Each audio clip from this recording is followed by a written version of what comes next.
If you woke up on the morning of December 26th, 1996, checked your mailbox, and found a ransom note demanding money for your daughter's life, what would you do? And if, by the end of that same day, you were the one who discovered her body in the basement, how would you live with that? For 28 years, America has been asking, who killed JonBenét Ramsey? But there's another question, one far more haunting. If your own family is under suspicion, then who does justice really belong to? Burke Ramsey, the child tried by a nation.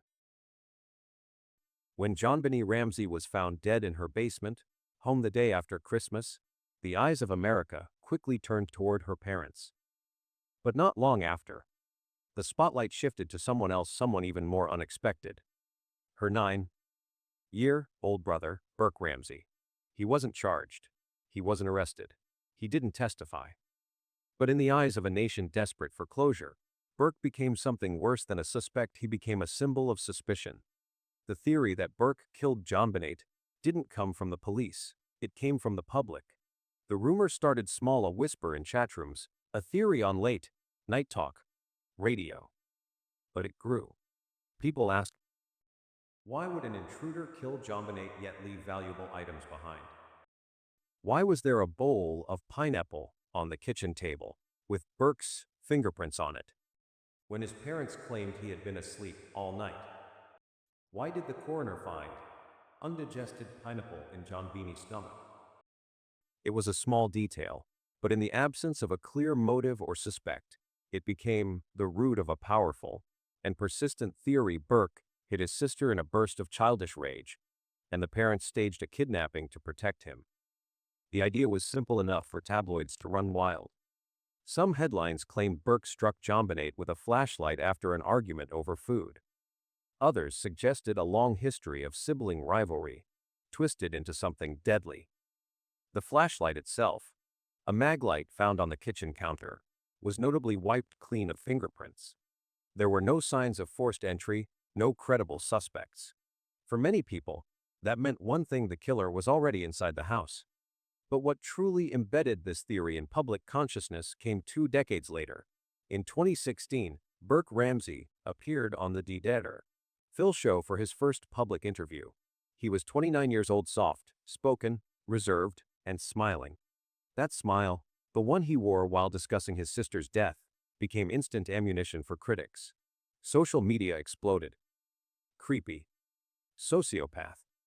Look at his eyes, he's hiding something. Memes emerged within hours. YouTube compilations dissected his every facial twitch. The public had waited 20 years for Burke to speak, and when he finally did, they didn't believe him. They judged his effect, his timing, his posture. But above all, they judged his smile. To a casual viewer, Burke's demeanor seemed strange. But to psychologists who study trauma, it wasn't strange at all.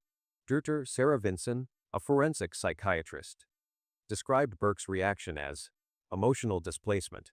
In children who experience significant early life trauma, especially trauma involving intense scrutiny and shame, behavior often becomes fragmented. Smiling, in this context, is not joy. It is protection, a coping mechanism, a mask. In the psychological literature, this is known as incongruent effect, the brain's misfiring of emotional responses under stress. When confronted with fear, grief, or anxiety, some people laugh. Some smile. It's not because they're callous or guilty, but because their nervous system no longer trusts the outside world. Burke wasn't smiling at his sister's death. He was surviving it on national television, under the gaze of millions. But by then, the public had already decided who he was. Burke wasn't just a child anymore. He was the subject of documentaries, internet forums, Reddit theories, and books. The CB's docuseries The Case of JonBenét Ramsey. Their panel of investigators concluded that Burke had likely struck his sister in a moment of anger, and that the parents covered it up. Burke sued CB's for defamation, $750 million, and the case was eventually settled out of court. But the damage had been done. Psychologists emphasized that guilt in a child that age would look very different. According to Dr. Nancy Sigel, a specialist in child development, children under 10 do not understand the permanence of death. Even if Burke had done something harmful, the idea of him then participating in multi-layered cover-up is developmentally improbable. Children don't conceal crime scenes. They don't coordinate fake ransom notes. They cry, they confess, or they retreat into silence, which is exactly what Burke did. For 20 years, he didn't speak publicly. He didn't issue statements. He didn't grant interviews. He lived, as much as possible, in the shadow of the case that took his sister and reshaped his life. Friends from his school years described him as quiet, shy, often withdrawn. Teachers noted that after the murder, Burke became increasingly uncomfortable in group settings, anxious when strangers looked at him too long. He wasn't a violent child. He was a boy who flinched at loud sounds. Netflix released a new docuseries revisiting the case, including updated interviews with Jon Ramsey and those closest to the family. In it, Jon says, "I've said it for 20 years, and I'll say it again. Burke is not a killer. He lost his sister. Then he lost the ability to live without fear."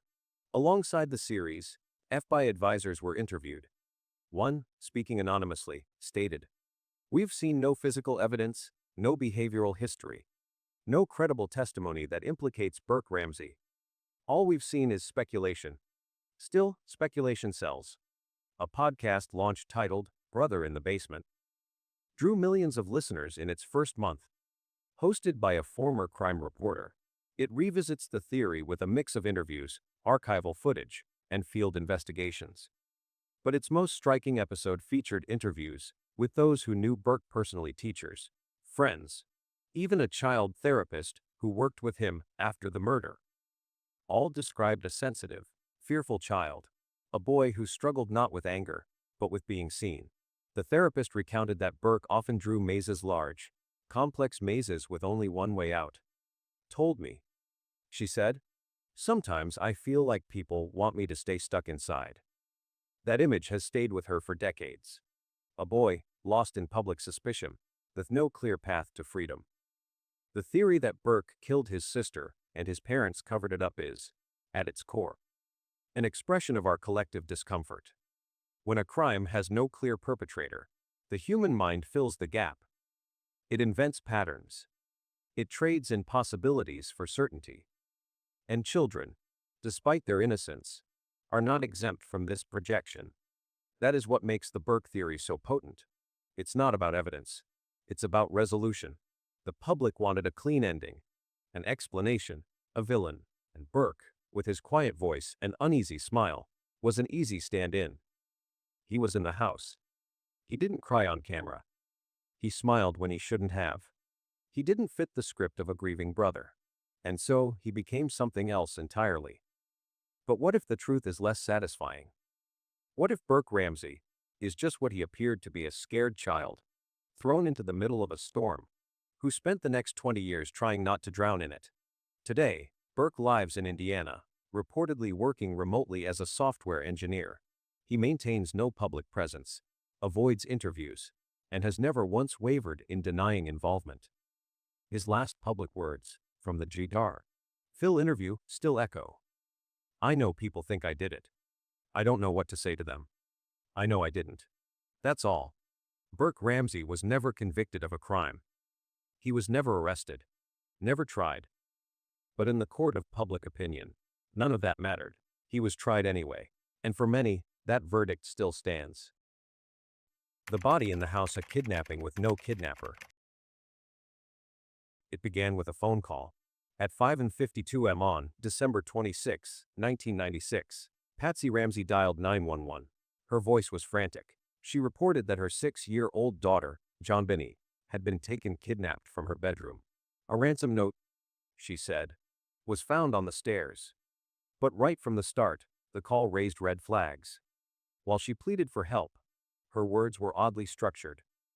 There was no desperate demand to search the home, no hysterical plea to check her child's safety. And what came after the call was even more bizarre. The recording didn't end when the phone was supposedly hung up. In the final seconds, under Patsy's breath, audio experts later claimed to hear a muffled exchange, possibly between 3 voices. One of them sounded like a child. which contradicted Patsy's earlier claim that their son Burke was still asleep. Some analysts believed they heard her say, "What did you do?" A chilling possibility. The Ramsey family denied it. Still, the recording cast a long shadow over everything that followed. Rather than secure the home and begin a structured search, the Ramseys called close friends and spiritual advisors, inviting them into the house within minutes. These well-meaning visitors unknowingly contaminated the scene. They moved objects, consoled the family, and even cleaned parts of the kitchen. Any physical evidence that may have lingered, footprints, fibers, fingerprints, was likely destroyed. The home had become a revolving door of emotions, chaos, and compromise. By midday, Detective Linda Arndt, the lone officer left supervising the home, asked John Ramsey and his friend Fleet White to search the house again. This time, John descended into the basement, specifically a little-known back room often referred to as the wine cellar. It was there, tucked behind a white wooden door, that he found JonBenet's lifeless body. She was laid on the floor, arms above her head, her mouth ducked, taped, wrists bound with nylon cord. Her favorite white nightgown lay nearby, and across her small frame, a white blanket had been placed, pulled from the laundry room upstairs. It was a scene both horrific and deliberate. John screamed. But what he did next remains one of the most hotly debated actions in the case. Instead of leaving the body for investigators to examine, he picked her up. He carried JonBenét upstairs and laid her beneath the family's Christmas tree. He pulled off the tape. He tried to untie the cord. Emotion, desperation, guilt, that's still being argued. But what is certain is that in doing so, he obliterated the crime scene. Fibers were disturbed, blood traces altered, deny if there was any, smeared and lost. Detective Arndt would later describe John's demeanor as controlled, almost distant. She recalled a moment when she looked at him and felt afraid. She even reached for her weapon, placing her hand on her gun, unsure of what might happen next. There was something in his expression. She said, "That didn't match a grieving father. It matched something else." Then came the second shock. JonBenét wasn't found in just any basement room. She was discovered in a small, windowless space, the wine cellar. That was unfamiliar even to some officers. One detective claimed he hadn't realized the room existed, despite already searching the house. It was out of the way, through an unmarked door. Whoever placed her there either knew the house intimately or had time to explore it in detail without being caught. That point was critical. It meant that either an outsider was incredibly lucky, or the killer was someone who had every reason to feel safe. As the details of the basement emerged, more inconsistencies appeared. The white blanket wasn't random, it came from inside the house. The tape used to cover her mouth, not brought in from outside, but likely sourced from the family's own supplies. Even the nylon cord matched twine found in their garage. These weren't items planted by a stranger. They were already there. Then there were the behavioral inconsistencies. John Ramsey, despite having just found his daughter's corpse, didn't collapse in grief. His response was tense, precise. Patsy Ramsey, meanwhile, stayed closely surrounded by friends, barely interacting with police or searching. And Burke, their 9-year-old son, was ushered out of the house quickly and, notably, was not interviewed by police that day despite being one of the only people in the home when JonBenét vanished. The home itself added to the suspicion. The Ramsey residence wasn't small, it was a multi-level house with additions, back staircases, and segmented rooms. Navigating the basement was confusing, even for those familiar with it. To reach the wine cellar, one had to pass through multiple doors and side halls. There was no clear line of sight. It was not a room you'd find by accident. Which is why police found it so difficult to believe that a stranger could have entered the house, located that specific room, committed the crime, and then left undetected, especially with no signs of forced entry. Adding to the confusion was a troubling quote from Patsy, overheard by one of her friends shortly after JonBenét was found. Through tears, she reportedly said, "Who could do this? Who could do this to me?" To me, it was a subtle phrase, but one that psychologists have latched onto. In a moment of immense grief, her focus wasn't solely on her daughter, it was on herself. It may have meant nothing, or it may have meant everything. The police investigation, meanwhile, was falling apart. In the first 3 hours, Boulder PD made a series of critical errors that would haunt the case for decades. First, they failed to secure the scene. Visitors came and went freely. Second, they didn't separate the family for interviews. Standard procedure in missing child cases is to isolate each member, record their version independently. That didn't happen. Third, they failed to conduct a full search of the house upon arrival. JonBenét could have been discovered hours earlier, had anyone checked the entire basement thoroughly. Fourth, only one detective was left to supervise the scene, Linda Arndt, leaving her overwhelmed and unsupported. Fifth, when the body was finally found, it was not protected, not preserved, and not examined before being moved. All these missteps culminated in a perfect storm of compromised evidence. What should have been a tightly managed crime scene was, instead, a revolving door of confusion, interference, and irretrievable loss. And as the hours passed, the chances of solving JonBenét murder in its early stages faded with every missed opportunity. What remained was a tangle of inconsistencies. A body hidden in a room no stranger should have known. Materials taken from inside the home. A ransom note that pointed everywhere and nowhere at once. And a family behaving in ways that defied easy explanation. It wasn't just that JonBenét died inside her home. It's that her death was buried under hours of hesitation, error, and questions that would take decades to unpack.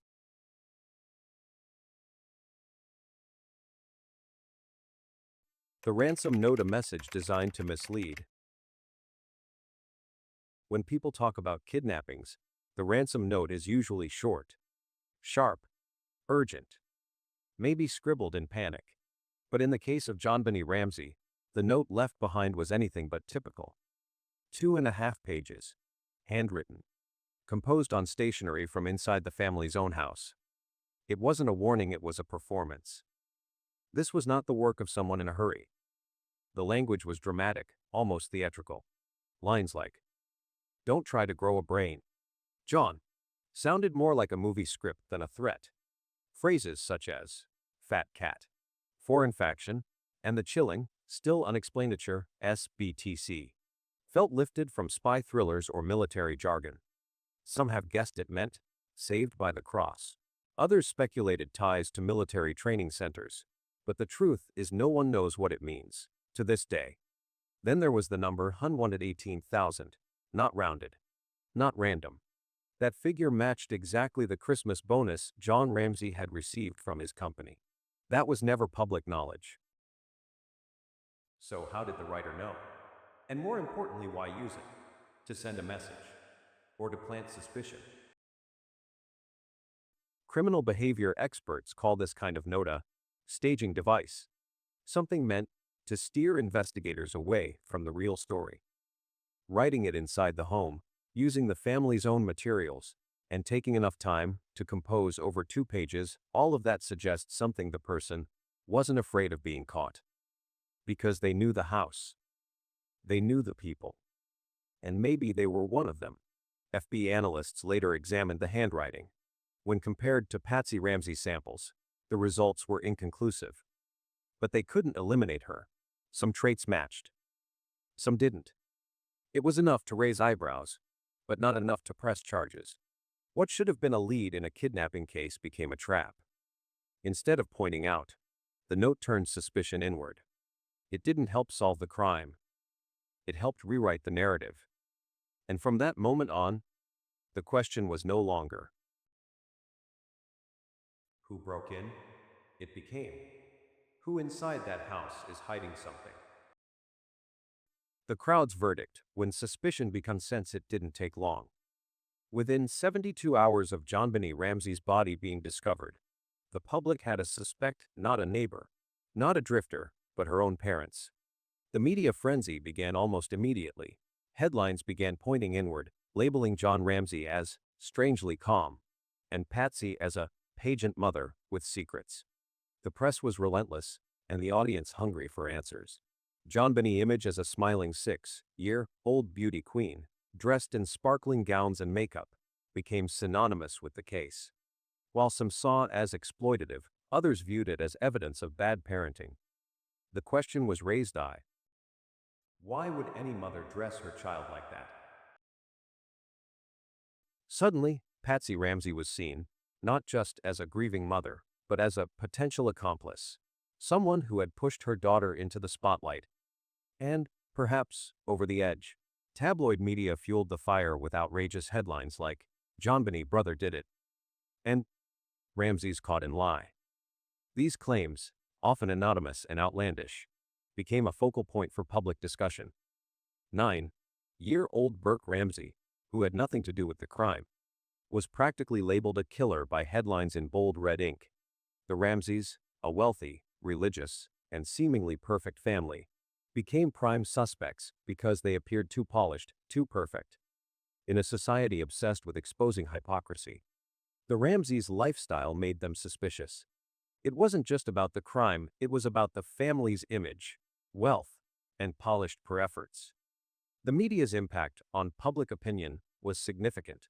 The term, trial, by media, took on new weight as pundits and talk shows focused more on the Ramseys' behavior than on the evidence. Questions arose about John's composure and Patsy's tears, which were dissected on TV shows like Larry King Live, 2020, and Dateline NBC. Experts analyzed every facial expression, every movement. Did Patsy cry too easily? Did Burke seem too calm? It became less about the and more about the family's perceived guilt. For years, Burke Ramsey remained silent. He withdrew from public view, avoiding interviews and staying away from the spotlight. However, in 2016, Burke appeared on the Dr. Phil show to speak for the first time. The response was mixed. His calm demeanor and awkward smile led some viewers to label him as creepy or suspicious. Trauma psychologists later explained that behavior is common in children who have faced intense public scrutiny and emotional stress. Burke's silence had been a shield. But when he finally spoke, the public was not ready to listen. They were more focused on his demeanor than on the truth. The media's portrayal of the family and Burke went beyond simple coverage. It became a trial without evidence.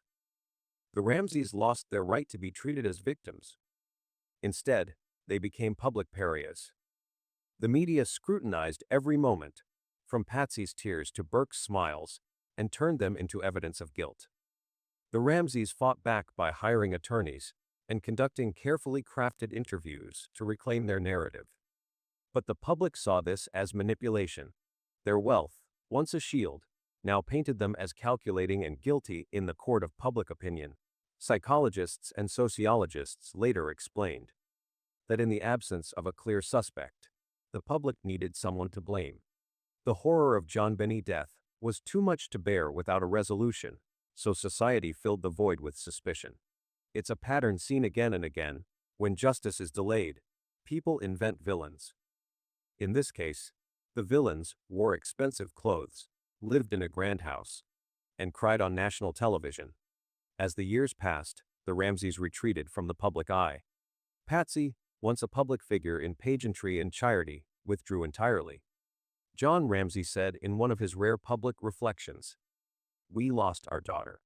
But what the world took from us was our ability to grieve like human beings. They made us monsters."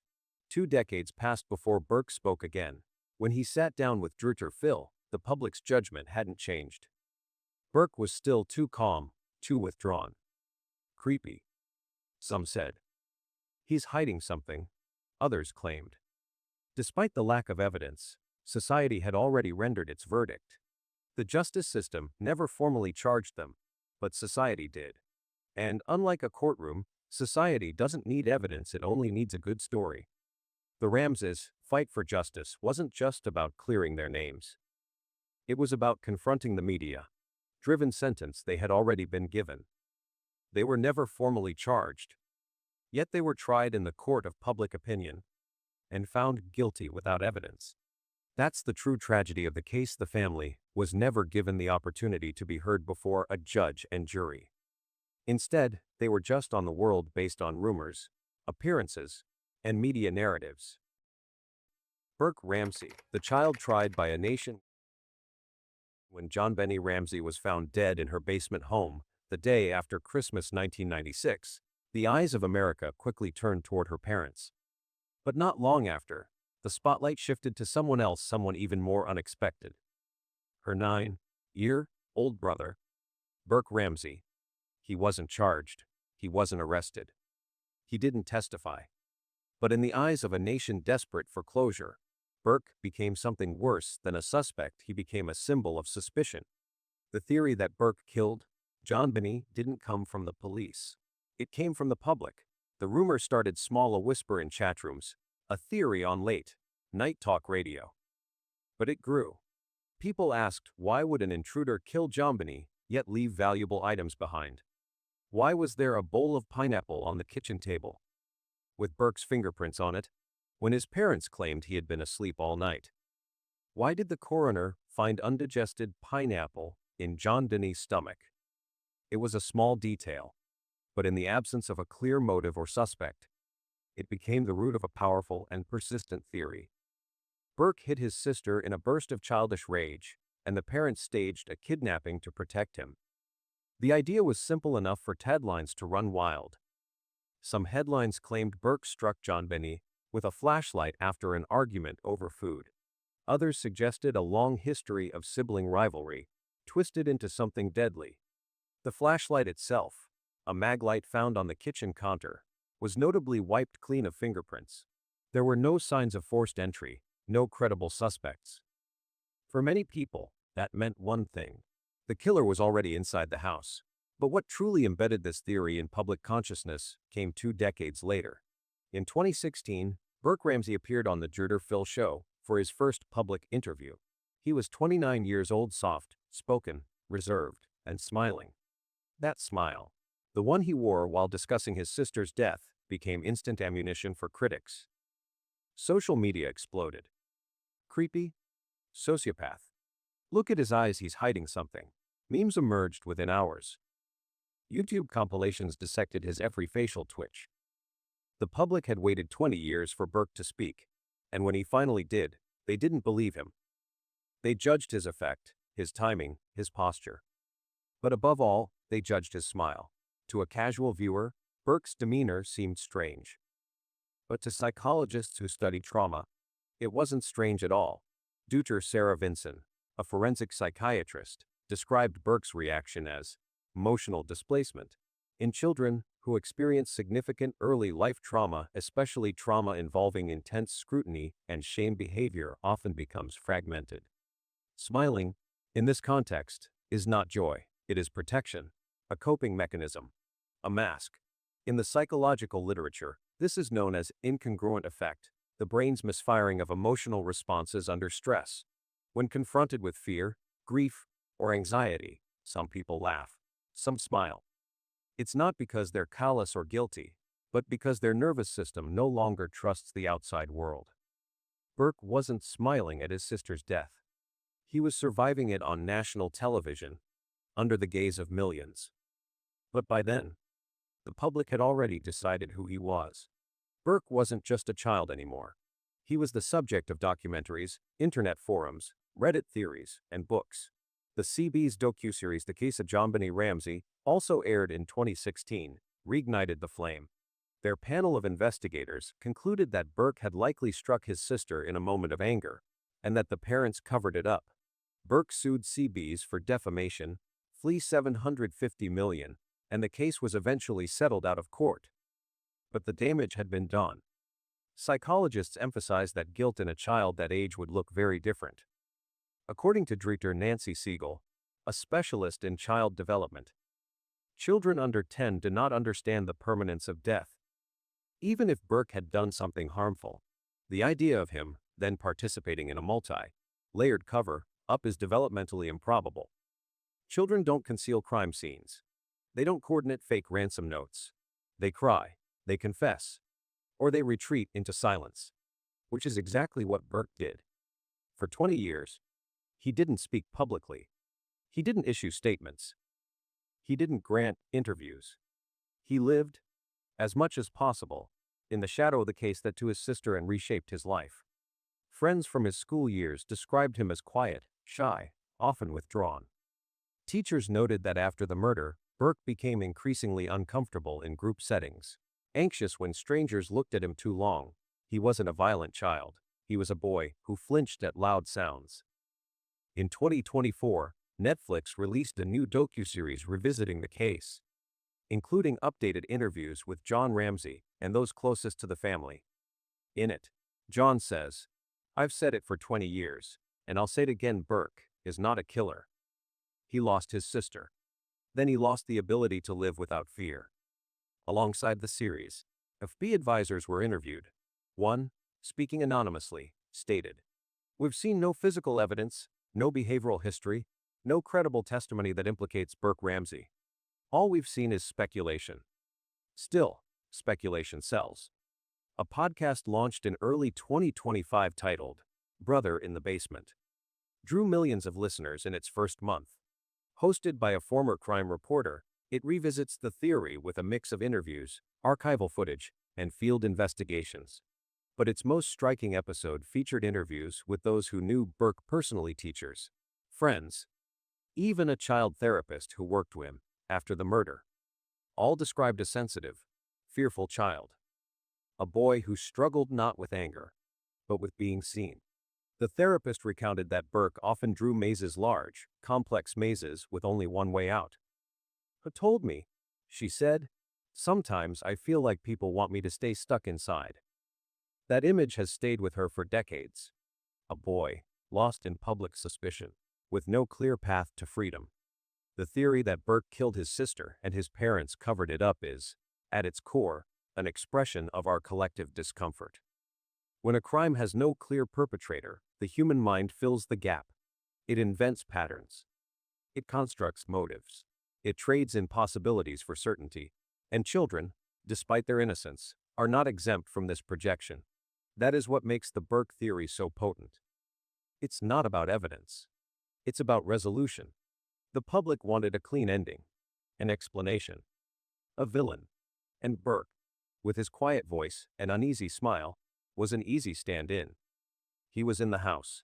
He didn't cry on camera. He smiled when he shouldn't have. He didn't fit the script of a grieving brother.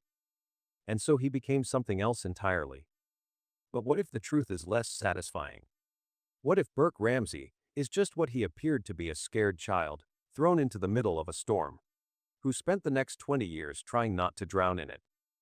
Today, Burke lives in Indiana, reportedly working remotely as a software engineer. He maintains no public presence, avoids interviews, and has never once wavered in denying involvement. His last public words, from the Dr. Phil interview, still echo, "I know people think I did it. I don't know what to say to them. I know. I didn't. That's all." Burke Ramsey was never convicted of a crime.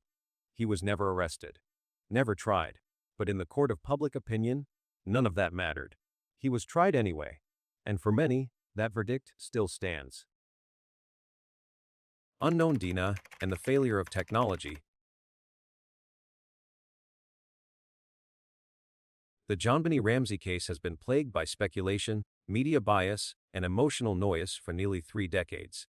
In 2008, a breakthrough came when the Boulder District Attorney's Office announced that DNA from an unidentified male had been found on JonBenét clothing. This discovery should have changed everything. However, despite its potential, no suspect was ever identified. The DNA didn't match anyone in the Ramsey family or in the FBI's CODIS database.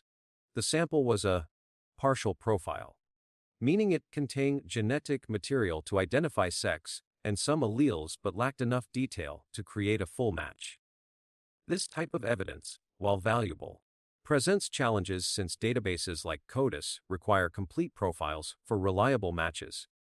For years, the Boulder Police Department refused to pursue further testing using modern genealogical DNA tools, like those that helped identify the Golden State Killer. This decision was met with frustration, especially from the Ramsey family, who saw the potential for closure if the evidence were reanalyzed.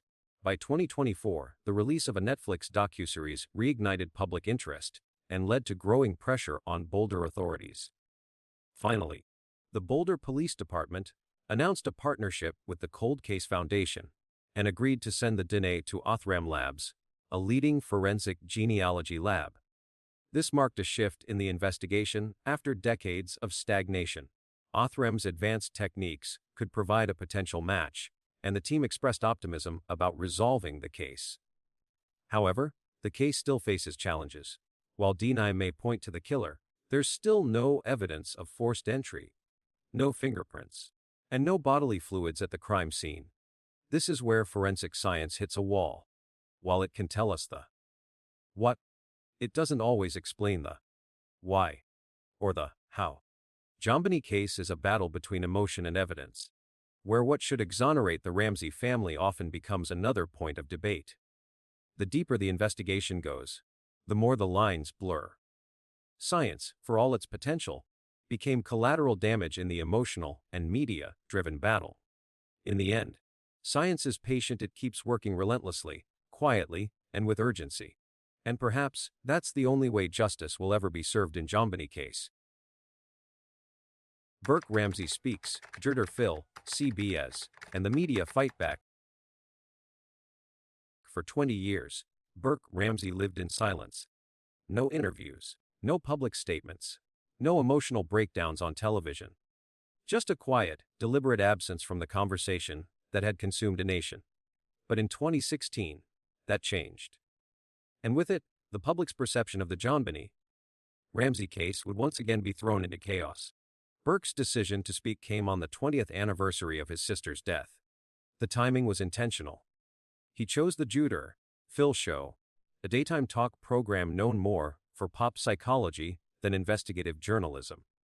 But it wasn't a random pick. Juror Phil McGraw had built a reputation for handling controversial figures with soft gloves and sympathetic lighting. It was the perfect stage for a reintroduction. In the pre-recorded interview, Burke appeared shy, stiff, and oddly cheerful. But his words were clear. "I know people think I did it. I don't know what to say because I know I didn't." He spoke about the morning of December 26, 1996, his mother waking him up in a panic, the confusion that followed, and his own childlike detachment. He denied any memory of an argument or conflict with his sister. When asked if he believed someone in the house had done it, Burke said no. "I've always felt like it was someone from the outside. That's what scared me." The public, however, wasn't ready to listen. Social media erupted.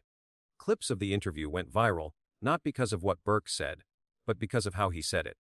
Viewers latched onto facial expressions, particularly a small, awkward smile he wore during tense moments. Creepy. Some wrote, "He's enjoying this." Others accused. One meme called him the real killer. In a matter of days, Burke had gone from reclusive figure to page controversy again. But experts pushed back. Psychologists and body language analysts cautioned against layman interpretations. Jr. Phil himself publicly defended Burke, stating, "Who's not a killer? He's a young man who's been traumatized and misunderstood his whole life." Clinical psychologists noted that smiles can be a trauma responsibly in children who have grown up under extreme emotional pressure. For Burke, smiling wasn't amusement. It was armor. Still, perception was reality in the court of public opinion. And unfortunately for Burke, his television reappearance came at the worst possible time. Just days after Burke's Jurtor Phil interview aired, CBS launched a two-part docuseries titled The Case of JonBenét Ramsey. It was marketed as an objective investigation of the case, led by a panel of former FBI agents, forensic scientists, and behavioral analysts. But the conclusion they arrived at wasn't objective at all. It was deeply controversial. Over 2 hours of reenactments, interviews, and speculative reconstructions, the program presented a single narrative that Burke, at age 9, had struck JonBenét in a fit of anger over a late-night snack. According to their theory, the flashlight found on the kitchen counter was the murder weapon. The parents, realizing their daughter was dead or dying, staged a kidnapping with a ransom note and moved the body to the basement. The show didn't declare Burke guilty, but it didn't have to. The framing, the tone, the expert consensus, it all pointed in one direction.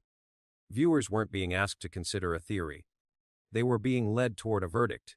Burke, through his legal team, responded quickly. In December 2016, he filed a defamation lawsuit against CBS, its parent company, and the producers of the docuseries. The amount, the $750 million.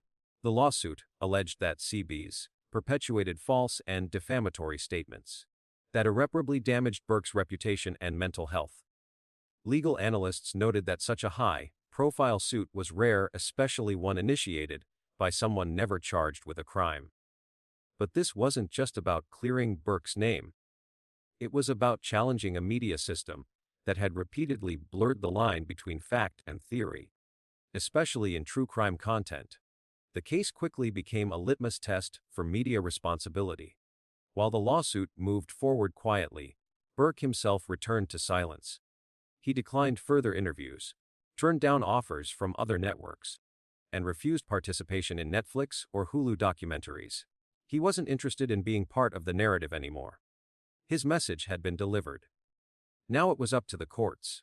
In 2019, CBS and Burke reached a confidential settlement.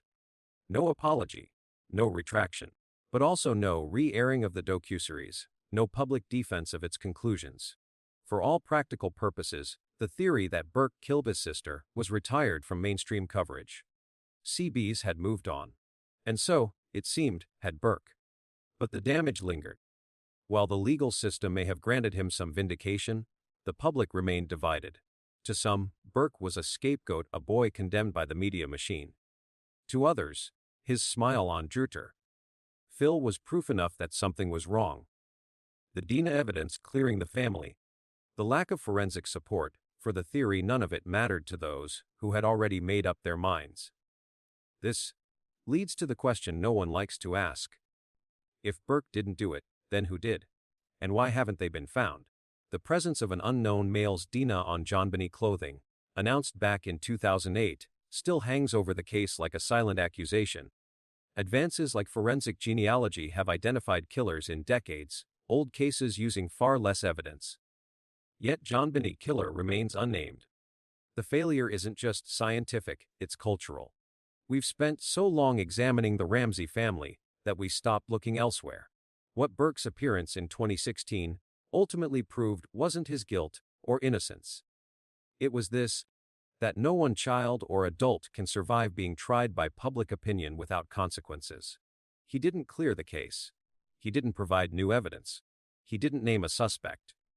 But in simply showing up and speaking, Burke did what almost no one in this case had done in 2 decades. He tried to be human again, and perhaps that's what scared people most. Not because they thought he was lying, but because it meant their villain might be someone else entirely. And that would mean starting over. Rewriting everything.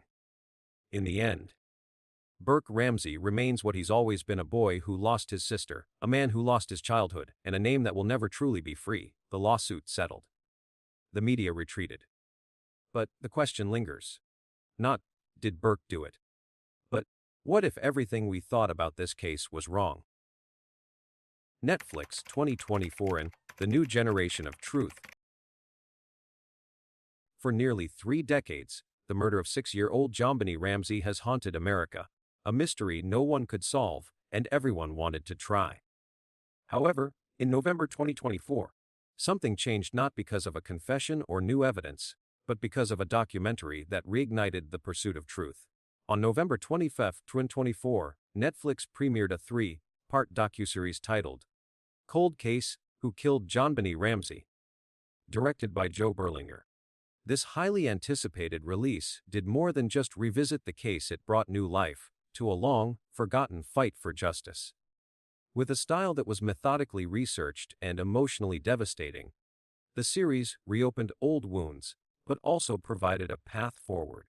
Rather than recycling conspiracy theories or sensationalizing the tragedy, Berlinger's approach was different. He began with a fundamental idea: let's start over, carefully and honestly. Episode 1 dived into the chaotic first 48 hours of the investigation, highlighting failures that with hindsight, seem inexcusable. Police didn't secure the scene. Friends and neighbors roamed through the house. Evidence was contaminated, and John Ramsey, JonBenet's father, found her body and moved it before investigators could process the scene. These early mistakes set the case on a path that would make it almost impossible to solve.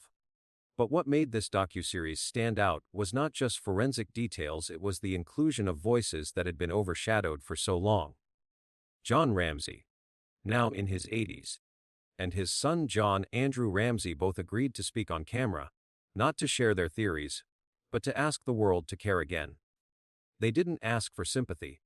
They asked for one thing: to test the evidence, using the technology available today. "We're not asking you to believe us," John Andrew said in the series. "We're asking you to believe in the science, in the truth." Their plea was simple: the DNA found on JonBenet's clothing, undeniably from an unknown male, had never been tested using modern genealogical DNA analysis. This method, which helped solve the Golden State Killer case, had never been used on JonBenet's DNA. Why? Because law enforcement, despite numerous opportunities, refused to pursue it. The Boulder Police Department had controlled the case for nearly 30 years, and even after DNA evidence was cleared to exonerate the Ramseys in 2008, they never followed through with reanalyzing the DNA. This failure, John Ramsey pointed out, was maddening. "It's right there," John said, holding up a file folder. "We have the tools now. What are we waiting for?" The answer, according to many experts in series, was institutional fear. Reopening the case could mean exposing earlier mistakes, and that could lead to accountability, a prospect that was too uncomfortable for those involved. The public, however, was no longer willing to wait. Social media exploded with hashtags like "Flev Justice for JonBenét" and "FadNarratist." Reddit threads reignited, and Twitter users shared clips from the series, particularly the moment when Joe Berlinger stated, "There is zero chance that the family anything to do with this horrendous crime." Berlinger stood by his statement, citing data and interviews that suggested the family was not involved, and the real responsibility for the case's failure lay with the system that failed them. Petitions started circulating, demanding that the Boulder Police Department release the evidence to be analyzed by labs like Uthram or Parabon Nanolabs companies that had cracked dozens of cold cases with far less evidence. Under public pressure, the Boulder PD confirmed that they had digitized over 1.2 million pages of case files and were considering new partnerships. But they made no guarantees. For the first time in years, that felt like progress. This wasn't just a family defending itself, it was a case where technology, public pressure, and investigative journalism combined to create momentum. The public wasn't passive anymore. They were pushing for the truth to be uncovered. The docuseries didn't offer a perfect villain or a neat ending. Instead, it questioned the assumptions that had shaped public opinion for so long, and it reminded viewers that unsolved doesn't mean unsolvable. John Ramsey, speaking quietly in one of the most emotional moments of the series, admitted that he hadn't watched the whole thing. "It's just too much," he said. "But I know it's important, and I hope someone's listening." That hope has been contagious. In the weeks following the release, viewers continued to share clips, write letters, and create timelines focused not on blaming the Ramseys, but on pushing for real closure. They asked questions the authorities had avoided, and they did so with the tools provided by technology and public engagement. In the end, Cold Case: Who Killed JonBenét Ramsey was more than just another documentary. It was a call to action, a challenge to everyone who had followed the case to demand better. It reminded us that truth doesn't belong to the police or the courts. It belongs to all of us. And maybe, just maybe, that's what it will take to finally solve the case. If this generation refuses to let go, if this generation uses its voice, if this generation demands better, then maybe, just maybe, justice long buried in that cold Colorado basement can finally breathe again. When the question is no longer, who did it? But why don't we know yet? The complexities of legal evidence, public emotion, and media influence. The case of JonBenét Ramsey has evolved into more than just a tragic murder mystery. It's a tangled web of legal evidence, public emotion, and media influence. Nearly 3 decades later, the question isn't just, who killed JonBenét? But, why don't we know yet, legally? There's a clear piece of evidence, male DNA found on JonBenét clothing, that doesn't match any family members. This discovery should have been groundbreaking. But it wasn't pursued with modern tools, such as genealogical DNA analysis, the same technology that helped solve the Golden State Killer case. Emotionally, public opinion locked onto the theory that the Ramsey family must be involved, a narrative fueled by sensational media coverage.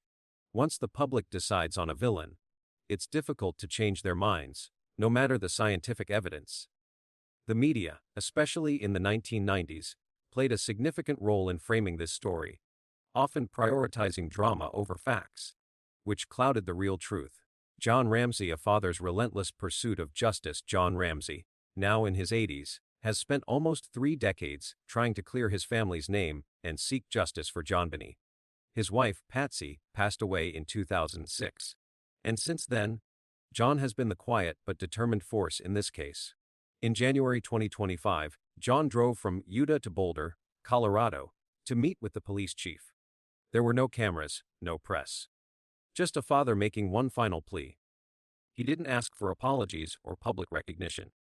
What he requested was simple: to allow the DNA evidence found on JonBenét clothing to be reanalyzed using modern genealogical DNA technology. John told the press afterward, "We'll believe there's a 60–70% chance of identifying the killer if we use the right tools." His mission isn't about revenge or closure. It's about peace for his children and grandchildren who have lived under the cloud of suspicion for years. It's about ensuring that JonBenét's death didn't happen for nothing. Burke Ramsey confronting 20 years of public judgment. Burke Ramsey, JonBenét's older brother, was only 9 years old when she was murdered. In the years following her death, public suspicion shifted to him. The theory was that he accidentally killed JonBenét in a sibling quarrel and that the parents covered it up. For decades, Burke said nothing publicly.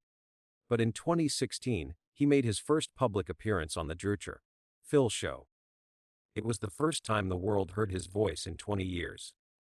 "I didn't do it," Burke said, calmly. "Nobody found anything because it didn't happen." The response was mixed. Many viewers doubted his sincerity, pointing to his awkward body language and unusual smile.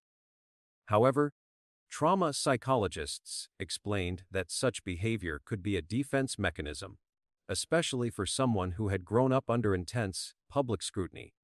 While Burke didn't solve the case, his willingness to speak publicly after so many years of silence was a powerful act. It wasn't just about defending himself, it was about reclaiming his voice, after a lifetime of being judged based on public opinion, not evidence. Justice takes time. But it also needs persistence and courage. There's a saying, justice takes time. But the Ramsey case proves that time alone isn't enough. Early mistakes like not securing the crime scene, contaminating evidence, and disrupting the investigation made the case far more difficult to solve. John Ramsey himself inadvertently disrupted the investigation when he moved JonBenét's body out of the basement. Had the investigation followed proper procedures from the start, things might have turned out differently. But now, nearly 3 decades later, time has taken its toll. Witnesses are aging, evidence has deteriorated, and memories have faded. But time has also given us better tools. Genealogical DNA testing has solved countless cold cases. What we need now isn't more time, it's the will to act. Why don't we know yet? The haunting question persists: why, after all these years, do we still not know who killed JonBenét Ramsey? Part of the answer lies in bureaucracy. The Boulder Police Department has been reluctant to hand over evidence to third-party labs. Some critics believe this reluctance is about protecting the department's reputation. Others think it's about control. Whatever the reason, their refusal to use modern DNA tools has kept the case stuck. Another issue is the evidence itself. While the male DNA on JonBenét clothing is a crucial lead, it's incomplete and degraded. Even with modern technology, It might not be enough to get a full match. But it hasn't been tested thoroughly, and that's what frustrates so many people following the case. The role of the public and technology in justice today. Justice isn't just the responsibility of law enforcement. It's also being pursued by regular people using extraordinary tools. Online communities like Reddit's r// True Crime and genetic sleuthing groups have cracked cold cases that law enforcement had long abandoned. In 2024, Netflix released the docuseries Cold Case: Who Killed JonBenét Ramsey? Directed by Joe Berlinger. The series didn't point fingers or dramatize the case. Instead, it laid out the facts and highlighted the holes in the original investigation. Most importantly, it encouraged the public to demand answers, not to accuse, but to seek truth. The impact was immediate. Hashtags like Pen Justice for JonBenét and Narratest began trending. Petitions were signed. News outlets reignited the conversation. The public was no longer passive, they were active participants in the search for answers. Joe Berlinger put it best: truth doesn't belong to the police. It doesn't belong to journalists. It belongs to all of us. And in this age of crowdsourcing and forensic genealogy, that statement has never been more true. One death, one generation, one message. JonBenét Ramsey was just 6 years old when she died. She never had the chance to grow up, to tell her own story. But her death has sparked one of the longest and most complex quests for justice in modern history. And while her case remains unsolved, her story continues to shape the way we think about justice, truth, and accountability. Her father, John, still fights for answers. Burke, despite the public's judgment, has quietly lived his life, refusing to be defined by a past that wasn't his. The world. We're still asking the same question we've asked for almost 3 decades: why don't we know yet? The answer isn't just about finding the killer. It's about ensuring that when something this tragic happens, we don't just let time pass and forget. We move forward, with justice, with integrity, and with the truth, no matter how long it takes. When questions go deeper than guilt, doubts, mistakes, and distractions: why did Patsy call 911? The ransom note left in the Ramsey kitchen on December 26, 1996, clearly stated, with a $118,000, if we catch you talking to a stray dog, she dies. If the authorities are alerted, she dies. And yet, at 5:52 a.m., Patsy Ramsey called 911. This single act has triggered decades of suspicion. Why defy the note's warning? Reddit users have long debated this. One user summarized what many believe: she panicked. She didn't read the whole thing. She saw her daughter missing, saw the note, and went into full shock. This theory aligns with psychological studies of parental trauma. In moments of crisis, decision-making becomes emotional, not rational. The note was unusually long, over 2 pages, and filled with strange phrases and cinematic references. It's unlikely Patsy studied it thoroughly in those first few minutes. If she were part of a cover-up, the logic follows that she would have avoided police at all costs. Instead, she immediately involved authorities. That doesn't fit the behavior of someone trying to control a narrative. It fits someone overwhelmed and afraid. Why were the police and coroners so careless? This question cuts deeper than personal suspicion. It's a systemic failure. Within the first 24 hours of the case, the Boulder Police Department made multiple errors. They allowed friends and neighbors into the house. They did not secure the scene. They didn't separate family members for interviews. And when John Ramsey found JonBenét's body in the basement around Wednesday 100 p.m., he picked her up and carried her upstairs, further contaminating the scene. Even Mark Beckner, former Boulder police chief, admitted in 2015, "We made many mistakes. We should have sealed off that house and treated it as a crime scene from the beginning." Why the breakdown? Boulder wasn't equipped for a case of this scale. It was a small city department, dealing with an elite family and media frenzy during the holidays. In short, they were unprepared. This lack of professionalism set the tone for everything that followed. Evidence was mishandled. The timeline became muddy. And even if an intruder existed, their tracks may have been trampled over by friends eating pineapple in the kitchen. If Patsy hadn't called 911, Would the case have unfolded differently? It's an uncomfortable question. What if they had kept quiet? What if they waited, followed the ransom note's instructions, and let things play out? But that didn't happen.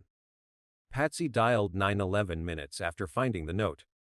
That choice brought police to the scene, where they could investigate, however poorly.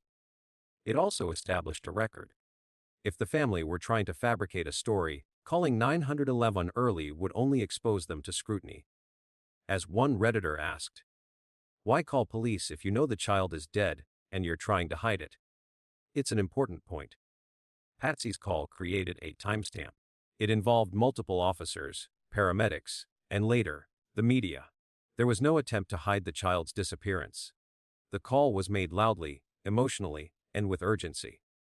That's not typical behavior in a premeditated cover-up. Was the crime scene staged to mislead the investigation? This is perhaps the most heavily debated theory. Was everything from the ransom note to the way JonBenét's body was placed an elaborate ruse? Some elements do raise suspicion. The ransom note, for one, is oddly long and written on a pad from the Ramseys' home. It contains language like foreign faction, countermeasures, and ends with cryptic SBTC, initials never explained. Some have suggested that the note was written after the fact to create the illusion of a kidnapping, when in fact the child was already dead. The idea is that someone, maybe a family member, wrote the letter to buy time or misdirect. But the counterpoint is strong. If someone in the house wanted to create a fake kidnapping, why leave so many clues? Why write so much? Why make it so strange? Wouldn't a simpler, less suspicious note be more effective? Experts in behavioral analysis have noted that the note resembles more of a psychological release than a practical tool. It's over. The top tone may indicate someone who wasn't used to deception, someone trying too hard. Could someone outside the family have done this? Despite heavy focus on the Ramseys, the intruder theory never fully disappeared. Several factors supported the broken window in the basement. An unidentified boot print near JonBenét's body. The foreign mail found on her clothing. A stun gun mark on her back, consistent with home invasion cases. Yet for years, these clues were overshadowed by media obsession with the family. The DNA, discovered in 2008, should have shifted the narrative, but Boulder PD declined to test it using advanced genetic genealogy. Netflix's 2024 documentary reignited this issue. Why don't we use the tools we now have? John Ramsey asked. We owe it to her. Public pressure has increased. Petitions have circulated. Still, the case remains unsolved. What are people on social media saying now? Today, Reddit threads on r/True Crime and r/JonBenét Ramsey regularly analyze every detail still. Some believe the Ramseys are innocent, but were too image-conscious, which made them suspicious. Others argue that the note is too bizarre not to be staged. A top-voted comment reads, "It's been almost 30 years. If someone in the family did it, why hasn't anyone cracked? People always talk. Guilt leaks out." Another writes the FDR exonerates them. Why not go full speed with testing? Unless Boulder PD is afraid of what they missed. These discussions show how divided the public still is. But more importantly, they reflect a shift from blaming people to blaming process. The target isn't just the family anymore. It's the system that allowed doubt to live this long. So where do we stand now? We're no longer in 1996. We're in an era where technology can find murderers using a drop of sweat and a public family tree. And yet JonBenét's case remains cold. Her father is still fighting. Her brother still carries the burden. And the public still asks the same question, why don't we know? The answer may lie in early mistakes. It may lie in prideful institutions unwilling to admit failure. Or maybe, it lies in our own desire for stories with clear villains. The truth is, calling 911 was probably the right move. The crime scene wasn't staged, it was mishandled. And justice, as of now, remains unfinished. But perhaps the real lesson is this: finding out who killed JonBenét isn't just about catching someone. It's about seeing where we went wrong and making sure it never happens again. The cost of not knowing: 28 years. Thousands of pages. Dozens of documentaries. One name: JonBenét Ramsey. And yet we're still here. Still circling the same questions. Still sifting through a case that should have had answers long ago. This isn't just about a child murdered in her own home. It's about how easily justice can slip through our fingers when fear outruns truth, when image outranks evidence, and when institutions fail to course correct. Patsy Ramsey died with the world still doubting her. Burke grew up in the shadow of whispers he didn't deserve. And John Ramsey, at over 80 years old, is still writing letters, still walking into police stations, still asking them to try one more time. Maybe this case isn't just about who killed JonBenét. Maybe it's about how we respond to not knowing. Do we keep blaming? Or do we start listening? Do we bury the truth in noise? Or do we fight to pull it out, piece by piece? Because in the end, justice isn't just about the past. It's about whether we've learned enough to do better next time. And maybe, just maybe, that's the answer JonBenét has been waiting for all along.